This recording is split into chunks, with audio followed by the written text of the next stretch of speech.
Hi guys, it's Angie with Fun Endeavors Tie-Dye Lab. Today let's make an ice-dyed shirt that has some tall, deep scrunches.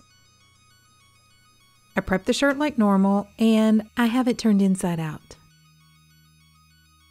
This shirt is a 100% cotton shirt that I purchased from Costco, so it's a Kirkland brand.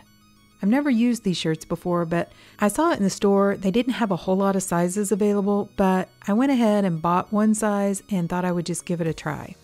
I'm placing the shirt inside of a metal bin. I think this is primarily used like to store potatoes and stuff in, but it will fit this shirt really nicely. So I'm going to place the shirt inside of this bin, and then I'm using some plastic wiffle balls to give a little bit of dimension to the shirt. This is going to form the tall, deep scrunches. You can use anything you want. I've seen some people use aluminum foil underneath their shirts. You don't really even have to use anything under the shirt. You can just form the tall scrunches and apply the ice directly to the top of the shirt. I've done both and it works out really well either way. I just had the wiffle balls available, so I thought I would mess around with them.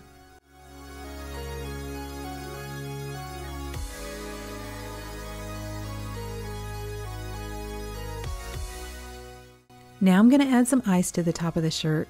And I'm going to go ahead and stick a few cubes or pieces of ice down in between the different wiffle balls. Then I'm going to go ahead and pour the rest of the bag of ice on top of the shirt. I'm using a 7-pound bag of ice just because I want to have plenty of ice or liquid to force the dye down through the shirt.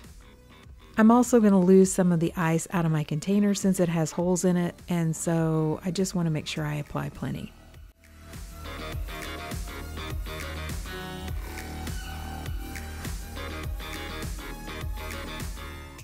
I want to make this a little bit darker color palette. And I also have a couple of new dye spin colors, so I'm going to try those on this shirt as well. I'm starting with Vintage Purple from Dye Spin.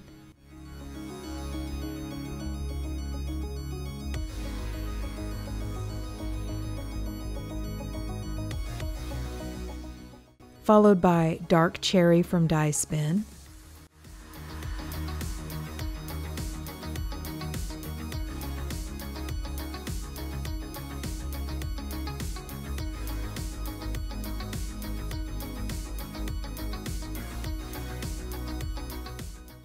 And then I'm going to add just a little bit of cobalt blue. I'm trying to restrain myself and not add too much dye to the top of the ice.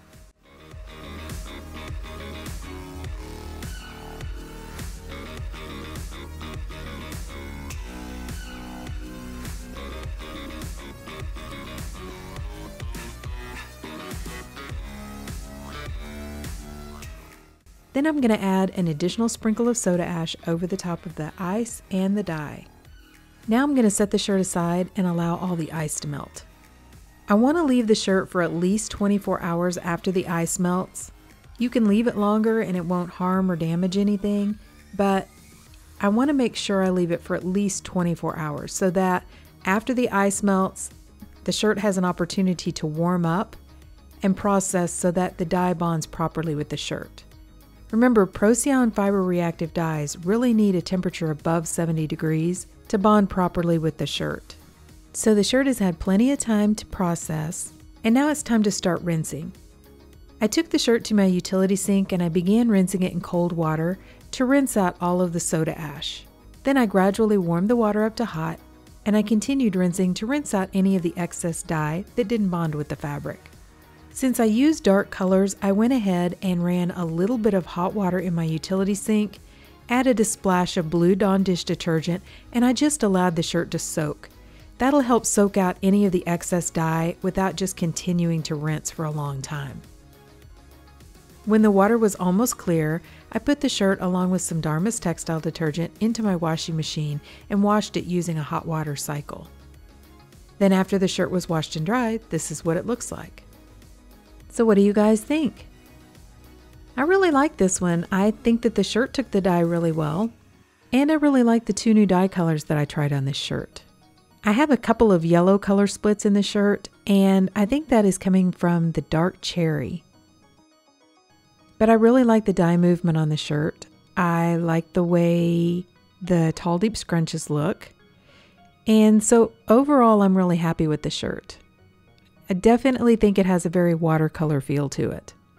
So if you guys have enjoyed the content of this video, I sure would appreciate it if you would like it and subscribe to my YouTube channel. Thank you all for watching, and I hope you have a great day.